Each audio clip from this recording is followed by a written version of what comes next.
बिस्मिल्लाहिर्रहमानिर्रहीम। अस्सलाम वालेकुम। आप देख रही हैं मुझे मेरे YouTube चैनल पर और मैं मुज़म्मिल अफगान। 27वीं आईनी तरमीम लाने की तैयारियां मुकम्मल हो चुकी हैं और इस हवाले से पाकिस्तान की जो हुकूमत है उसने बहुत सोच विचार के बाद बहुत सी तजावीज़ को सामने रख के बहुत से माहिर कानून जो हैं, बहुत से लीगल एक्सपर्ट्स, उनके फैसलों को मद्देनज़र रखते हुए ये फैसला किया कि 27वीं आईनी तरमीम जो है वो वक्त की ज़रूरत है। आपको याद होगा जब 26वीं आईनी तरमीम हुई थी तो उस वक्त कायदे जमीयत JUIFA के सरबराह मौलाना फजल रहमान साहब, उन्होंने हुकूमत को इस बात से खबरदार कर दिया था कि आईनी अदालत जो है ना उसका क्या अमल में न लाया जाए। अगर तो आप आईनी अदालत के मुतालबे से पीछे नहीं हटेंगे तो फिर हम 26वीं आईनी तरमीम में आपको वोट कास्ट नहीं करेंगे। उन्होंने ये बात की थी। तो फिर हुकूमत को अपने उस फैसले से पीछे आना पड़ा और हुकूमत ने ये फैसला किया कि जो फजल रहमान साहब कह रहे हैं कि जी आईनी अदालत की बजाय आईनी बेंच बनाया जाए, ये एक वक्त की ज़रूरत तो नहीं है, लेकिन फिर भी कड़वा घूंट हुकूमत ने पिया और इस फैसले को तस्लीम किया और हुकूमत ने आईनी बेंच का जो मुतालबा है फजल रहमान साहब का उसको कबूल कर लिया। अब चूंकि बिलावल भुट्टो ज़रदारी, मियाँ शहबाज शरीफ साहब, senator Farooq H Naik, senator Raza Rabbani, इस तरह के बहुत से वकला, एहसन बोन साहब, बहुत से लोग ये बात कह रहे थे कि आईनी अदालत बननी चाहिए, आईनी अदालत बने, कॉन्स्टिट्यूशनल कोर्ट बने। देखें पाकिस्तान क्या दुनिया के 77 ममालिक के अंदर 77 कंट्रीज के अंदर जो है वो कॉन्स्टिट्यूशनल कोर्ट बनी हुई है और पाकिस्तान के अंदर अगर कॉन्स्टिट्यूशनल कोर्ट बन जाएगी तो कौन सी क़यामत बर्पा हो जाएगी, कौन सा तूफान बर्पा हो जाएगा। पाकिस्तान के अंदर भी कॉन्स्टिट्यूशनल कोर्ट बननी चाहिए। यहाँ पर सुप्रीम कोर्ट के अंदर करोड़ों केसेस पेंडिंग हैं, करोड़ों केसेस जो है अभी तक ज़ेरे समात नहीं है, करोड़ों केसेस के हवाले से अभी तक जो साइलीन है उनकी सुनवाई नहीं हुई। तो हम यहाँ पर बैठकर कह रहे हैं कि जी कॉन्स्टिट्यूशनल कोर्ट नहीं बननी चाहिए। क्यों नहीं बननी चाहिए भाई? कॉन्स्टिट्यूशनल कोर्ट बनाएं, उसमें जजेस की तादाद बढ़ाएं। कॉन्स्टिट्यूशनल कोर्ट के हवाले से हुकूमत ने जो तजावीज़ रखी थी 26वीं आईनी तरमीम में उसको ख़त्म कर दिया गया कि फजल रहमान साहब का मुतालबा था कि जी आप लोग आईनी बेंच की तरफ जाएं, आईनी बेंच की तरफ मामलात लेकर जाएं। अब चूंकि सुप्रीम कोर्ट ऑफ पाकिस्तान में एक बहुत अहम केस जो है वो ज़ेरे समात है और वो है जजेस ट्रांसफ़र से मुतल्लिक केस, जजेस की सीनियरिटी और ट्रांसफ़र से मुतल्लिक जो केस है वो सुप्रीम कोर्ट ऑफ पाकिस्तान का 5 रुकनी आईनी बेंच, जो 5 रुकनी कॉन्स्टिट्यूशनल बेंच है, वो इस केस की समात कर रहा है। जस्टिस मोहम्मद अली मजहर की सरबराही में 5 रुकनी लार्जर बेंच इस केस की समात कर रहा है। Justice Mohammad Ali Mazhar, justice Naeem Akhtar Afghan, justice Shahid Bilal Hasan, justice Shakeel Ahmed और जस्टिस सलाउद्दीन पैनवर। अब ये जो 5 जजेस हैं ये जजेस ट्रांसफ़र से मुतल्लिक जो दरख्वास्त है, जो दरख्वास्तें उस पर समात कर रहे हैं। और ये दरख्वास्तें किसकी हैं?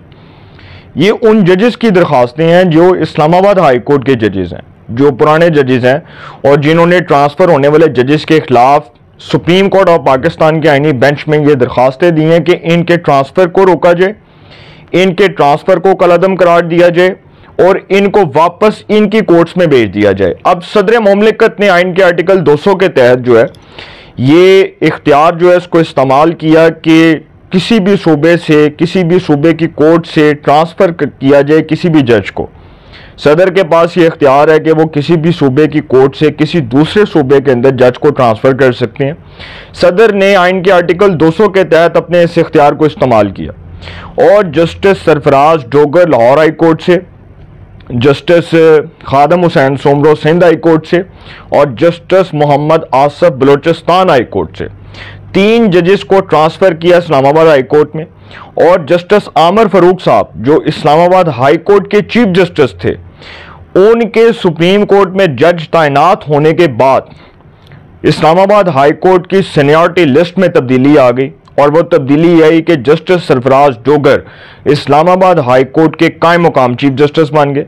और वो कायम मुकाम चीफ जस्टिस तो बन गए, अब डर गया, अब डर गया है कि अगर जस्टिस सरफराज डोगर, क्योंकि अब मई के अंदर जुडिशल कमीशन का इजलास है और उस जुडिशल कमीशन के इजलास में एक बहुत अहम फैसला ये होने जा रहा है कि Sindh high court, Balochistan high court, Peshawar high court, Islamabad high court के चीफ जस्टिस साहिबान के तकर्रुर का फैसला होगा कि कौन से जजेस को चीफ जस्टिस बनाया जाएगा।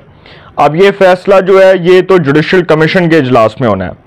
अब डर ये लगा हुआ है कि अगर जस्टिस सरफराज जोगर इस्लामाबाद हाई कोर्ट के चीफ जस्टिस बन गए तो सर वो जो पुराने जजेस हैं उनके पहले तहफ़्फ़ुज़ात हैं, और अगर इस्लामाबाद हाई कोर्ट के जो जजेस हैं उनकी दरख्वास्त के मुताबिक इस बात को तस्लीम कर लिया जाए कि जो सुप्रीम कोर्ट ऑफ पाकिस्तान में जजेस के ट्रांसफ़र से मुतल्लिक केस चल रहा है उसमें सुप्रीम कोर्ट का 5 रुकनी आईनी बेंच लेट्स सपोज अगर जजेस के ट्रांसफ़र को कलअदम करार दे देता है तो फिर हुकूमत क्या ऑप्शन इस्तेमाल कर सकती है। तो हुकूमत ने सारी तैयारियां मुकम्मल की हुई हैं।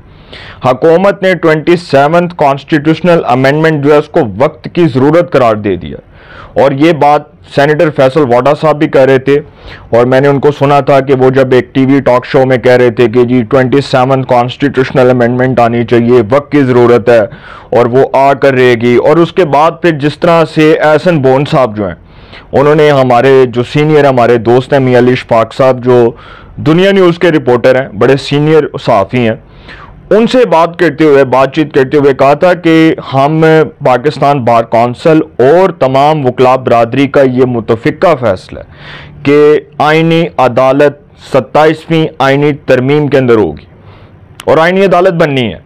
अब आइनी अदालत के जज की उम्र की हद 70 साल होगी। जस्टिस काजी फायज ईसा साहब चूंकि अभी हाल ही में रिटायर हुए हैं 25 अक्टूबर 2024 को, तो सर अभी तो उनकी 70 साल एज नहीं है। अब जस्टिस अमीनुद्दीन खान साहब दिसंबर में रिटायर होने जा रहे हैं। तो इसी तरह जस्टिस सरदार जो तारक मसूद साहब हैं वो इस वक्त सुप्रीम कोर्ट के एडहॉक जज हैं। तो अब आईनी अदालत में कौन से जजेस जाएंगे? आईनी अदालत में जस्टिस काजी फायज ईसा साहब का नाम हुकूमत ने फाइनलाइज किया हुआ है बतौर chief justice of constitutional court.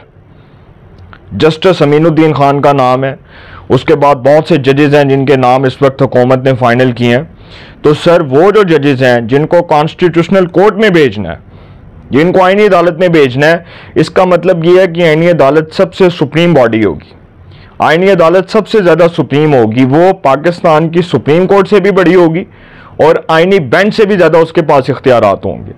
अब ये जो आईनी बेंच है ये तो सिर्फ वक्त की ज़रूरत थी ना कि फजल रहमान साहब की डिमांड मानी थी गवर्नमेंट ने, और फजल रहमान साहब की डिमांड ये थी कि जी आईनी अदालत की बजाय आईनी बेंच बनाया जाए।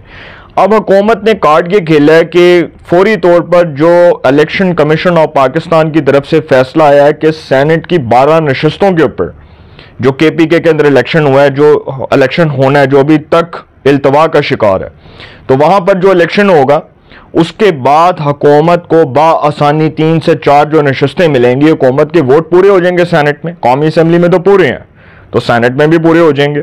तो फिर हुकूमत 2/3 से आइन में तरमीम कर सकती है, कॉन्स्टिट्यूशन में अमेंडमेंट कर सकती है और 27वीं आइनी तरमीम लाकर अपनी मर्जी की जो है वो तजावीज़ सामने रख के उसको पास करवा लेगी दोनों ऐवानों से, ऐवान बाला सेनेट से और कौमी असम्बली से, मजलिस शूरा पार्लियामेंट से। अब जो सेनेट ऑफ पाकिस्तान है वो फेडरेशन की इलामत है, वफाक की इलामत है। वहाँ से तो हुकूमत को जब 3 से 4 वोट मिलेंगे हुकूमत बासानी इसको मुकम्मल कर लेगी। इसी तरह कौमी असम्बली से भी हुकूमत के पास जो है वो 2/3 होगी, ऑलरेडी उनके पास 2/3 है, तो हुकूमत को वहाँ से कोई प्रॉब्लम नहीं होगा। फिर दूसरा ये कि अगर सुप्रीम कोर्ट के आइनी बेंच ने यह फैसला दे दिया, अगर दे दिया, मैं लेट्स सपोज बात कर रहा हूँ कि 5 रुकनी बेंच जो है जस्टिस मोहम्मद अली मजहर की सरबराही में 5 रुकनी आइनी बेंच जजिस ट्रांसफर से मुतल्लिक केस की समाअत कर रहा। Justice Mohammad Ali Mazhar, justice Naeem Akhtar Afghan, justice Shakeel Ahmed, justice Shahid Bilal Hasan और जस्टिस सलाउद्दीन पैनवर। अब वो 5 जजेस के फैसला दे देते हैं कि जी जो जजेस का ट्रांसफ़र है उसको कलअदम करार दिया जाए। तो क्या जस्टिस सरफराज डोगर की पोजीशन ख़त्म हो जाएगी या वो कमज़ोर हो जाएगी, या फिर उनको इस्लामाबाद हाई कोर्ट में जो ट्रांसफ़र हुआ है वापस उनको लाहौर हाई कोर्ट भेजा जाएगा?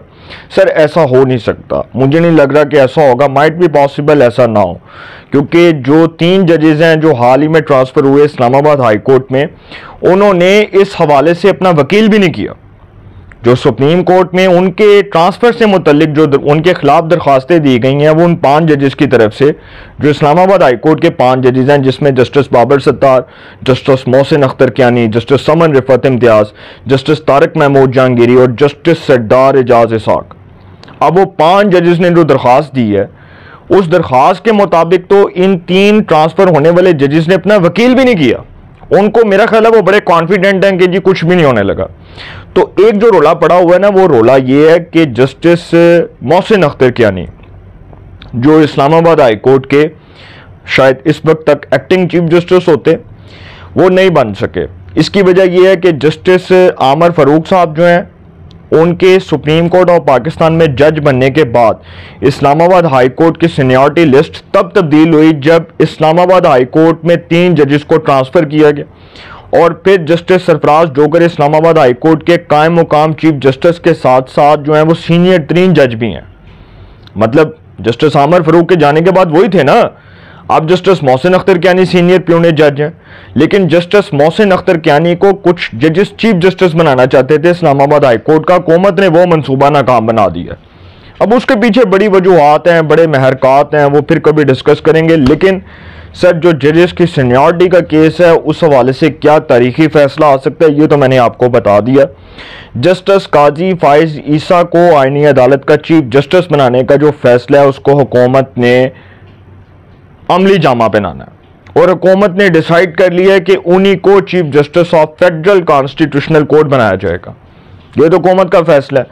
फिर जो 27वीं आईनी तरमीम है, उसमें आईनी अदालत होगी, उसमें जजेस के ट्रांसफ़र के वाले से चीज़ें होंगी। आइन के आर्टिकल 200 में मज़ीद तरमीम हो सकती है। फिर क्या होगा कि जो इस्लामाबाद हाई कोर्ट के 5 जजेस जिन्होंने दरख्वास्त दी थी हाल ही में ट्रांसफ़र होने वाले 3 जजेस के खिलाफ, उनको भी ट्रांसफ़र किया जाएगा। किसी को लाहौर हाई कोर्ट भेज दिया जाएगा, किसी को सिंध हाई कोर्ट भेज दिया जाएगा, किसी को बलूचिस्तान हाई कोर्ट भेज दिया जाएगा, किसी को पेशावर हाई कोर्ट भेज दिया जाएगा और किसी को इस्लामाबाद में रहने दिया जाएगा। 4 कोर्ट्स में तो मैंने 4 जजेस भेज दिए। एक जज साहब जो है वो इस्लामाबाद हाई कोर्ट में रहेंगे। तो हुकूमत ने बहुत चीज़ें जो हैं वो डिसाइड कर ली हैं। फजलुर रहमान साहब जो हैं, उनको हुकूमत ने एक सरप्राइज़ देना है। 27वीं आईनी तरमीम लाकर पीपल्स पार्टी और नून लीग जो है वो आईनी अदालत के मुतालबे से दस्तबरदार नहीं हो सकती, क्योंकि सर जो चार्टर ऑफ डेमोक्रेसी है, जो मिसाक जमहूरियत है, वो पीपल्स पार्टी और नून लीग के खून में बसा हुआ है। और पीपल्स पार्टी और नून लीग जितना मर्जी एक दूसरे के खिलाफ हो जाएं, लेकिन अदालती महाज पर अदालती इस्लाहात के हवाले से ये दोनों जमातें हर लिहाज से मुत्तफिक हैं। अपनी राय का कमेंट्स में ज़रूर इज़हार कीजिएगा। इंशाअल्लाह एक नए सेगमेंट के साथ पे मुलाकात होगी। अपना बहुत ख्याल रखिएगा। आला निगहबान।